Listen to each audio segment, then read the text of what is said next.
Right, what up YouTube, your boy the Flying Spanner here. Today we have a couple models to unbox. I believe top one's from eBay, bottom one is from Bedfordshire Diecast. I'm doing something a bit different. I've added this kind of the other half's ring light, which of course barely gets used anyway. I've added this because, of course, I've got a window over on the other side of the monitor, and that adds a backlight, and it just doesn't really make for nice viewings on unboxings. But yeah, let's give it a go and see what happens. Right, so I'm going to go for this top box first. I believe I know what it is. I believe, as far as I remember, it is for a custom. So always, of course, going towards yourself, which you shouldn't do. To clarify, you should go away from yourself with a knife, like that. Otherwise, you risk getting hurt. Right, always about safety. Sometimes. Right, there we go. It's always a bit of a tight squeeze, but I swear I bought from this guy the other day. Actually, I'm pretty sure I did. I got the other one. So I'm now building a bit of a collection of these. Recently on eBay, loads of these 764 molds have been going around, and they're like they're rare as anything really, because Herpa, Hogan, and Dragon Wings all made a 764. Herpa one's okay. Hogan, the landing gear is just plasticky and a faff. And to be honest,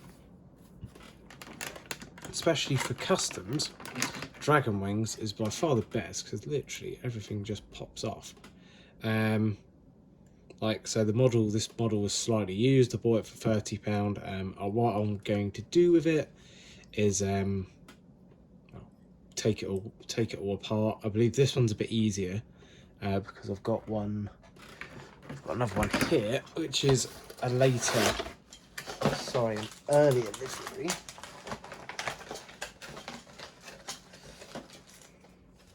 So we have that one, which is, I believe, like the colours, and this one's the old one. The issue with customing this one is that metallic. They've managed to do that only by, of course, spraying the model. The base colour of this model is this shiny metallic, not white. The white's just a paint, so it's a bit of a faff. You have to completely spray it down and repaint it because it's underneath. It's like that, as you can tell. I've got quite a few of these now. This one's all right because that grey shiny bit underneath is literally just some kind of shiny paint that comes off. And it's all a white model. The little kitten's going a bit crazy, so if you do hear some weird noise in the background, I do promise it's not a haunted apartment, it's just the kitten going mental. Right, that's a Delta 76 done. On to this one. So this one, I believe, is a brand new release from AV400. AV400. Do you know what? I should really do a comparison video because I was meant to upload an unboxing I did last week, which I think is actually of, I don't even know what that's of. One of another AV400, and something extremely similar to this, just not this model. This is a new release, and this has just come through. Okay, trying to find there we go.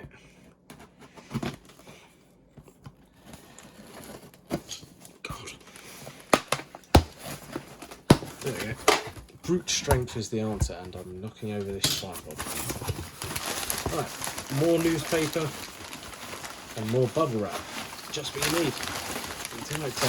I've just got a few boxes just full of either little boxes or full of all bits. Let me just get rid of that. So we have all bubble wrapped up nicely. the brand new AV400 Virgin Atlantic A350. This one registration of GV dot. So yeah, I've got another one AV400 did, and I'll upload that unboxing straight after I upload this one. But you know what? Now I've mentioned it, yeah, I'll probably will have to upload the unboxing I did last week after this one I've done this week, because I didn't upload it at the time. Right. Oh yes, they've got rid of it. So I'm not going to say what they've got rid of, because you'll find out watching the video of the other unboxing. It was just really weird what's on it. Right, box. Lovely little simplicity kind of box. That'll do. Very nice indeed. Cradle. Wonderful. You get a tiny little stand with it, which is always a nice touch. Got an AV. Which actually, this stand's proving a pain in the ass because it was keeping two of the cradles together. Oh, come on. Right, thanks for the stand, but not thanks for sellotaping the whole thing together. Right, we're up. What I'm going to do, actually, is love it, this camera. There we go. Right, is that a bit bright? I think so. Alright, let's dim the light. Oh yeah.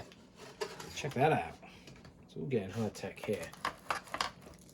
Oh, that is beautiful. Still not overly sure on the titles, but right, let's do a bit of 2 times. There we go. Bit of zoomage. We can only go to 3 times because that's what 4K allows. Right, model itself, good condition. We're not missing any bits. There's, from what I can see, there's no paint smudges or anything. Let's bring it a bit closer in, shall we? Oh, maybe we can't. Maybe it gives up after that. So, starting at the front, we have each A350 has its own different flying person, I should say, because it's not just ladies anymore, there are men on it as well.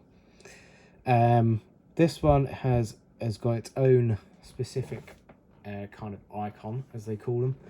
This one's called Ruby Slipper, registration GV dot, as you can see on the front. So starting off, they've got rid of the free pitot, the free side slip bits on the top, which is accurate because no Air350s have them anymore. I do like the little gem they use for the beacon on this. It gives it kind of what they've been doing on 1-200 for a while. It's just very nice. It's come over to 1-4. I do think it's a good little touch, and to be fair, it is well sized. We got small little antenna, Virgin Atlantic titles, which I still think they're a tiny bit too bold, but not as bold as the unboxing that's going to be done after this. A350 1000. The paint job is kind of white, but just kind of a metallic white, which is fairly accurate, I should say. The actual colour of the right titles is accurate.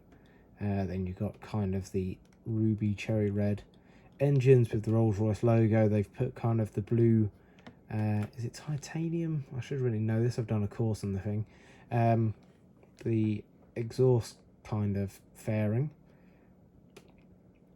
Going up to the wing, very nice, practically white. We've got the Virgin, we've got the red winglets or sharklets. Then on the other side, we have the Virgin logo on the inside. Going further back, when it focuses, got GV dot, the registration. Once again, fading, to be fair, it's not extremely sharp around there, but it's nice enough. It's not, especially with the human eye, it doesn't look too smudged. But I suppose it's probably quite a hard thing to print, especially using different paint. They have mastered this paint, by the way. You can just see it's not a normal red. It's not just a bold red. It's kind of is the metallic-y, sparkly red. that Virgin do use. On the underside, it's all nicely detailed, so you've got the APU cowlings. Again, judging from the unboxing, you're probably gonna maybe watch. Some bits seem a bit bold, like the gear doors and stuff. They all seem a bit too obvious, if that makes sense. But overall, very nice to have them included. I can't really complain on that factor. The gear does roll, it tilts as well, but of course the 350. To be fair, the 350 is the one aircraft you can probably get away with the wheels not being able to tilt, because, well, they don't actually tilt. Well, the 1000 itself, it's got pretty much a direct, a straight flat kind of tilt as such on the bogie. Onto the engine, you can just see there, it's very good. The fan blades, nicely detailed. You can, at the right angles, you can see through them, which is quite good. Do they spin? No, they don't. Right, they don't spin, but that's not the end of the world. We don't really buy a model of this size anyway for the fan blades to spin. Really happy as how this come. You never know how quickly AV400, they're like JC wings, they'll put a release out and then not bring them out for ages. It hasn't been too long, but yeah, I'd fully, if you don't have a Virgin A350, I'd fully recommend getting them. Now that I like to collect aircraft that I've kind of worked on, and if the airlines I'm working for, collect any model that comes out from them, so I'm quite happy to have this one. It adds a bit of variation. Speaking to one other guy that he collects as well, I would quite like, now that we have GV and GV Lib in the leisure configurations, to add them, but I'm sure they'll come along in the future. And I'm really excited to see NG Models have done a 350-1000 mold, so I can expect them to release one of them, and we might even put a request in to see if we can get one of the leisure registrations put on instead of the kind of mainline ones. But we'll see what happens. If you are interested in this, it's on Bedfordshire Diecast, based in the UK, but I believe he ships internationally, which is a result for everyone. But apart from that, thank you very much for watching the video. I hope you've enjoyed it, and hopefully I'll see you in the next one. So adios, have a very good day, goodbye.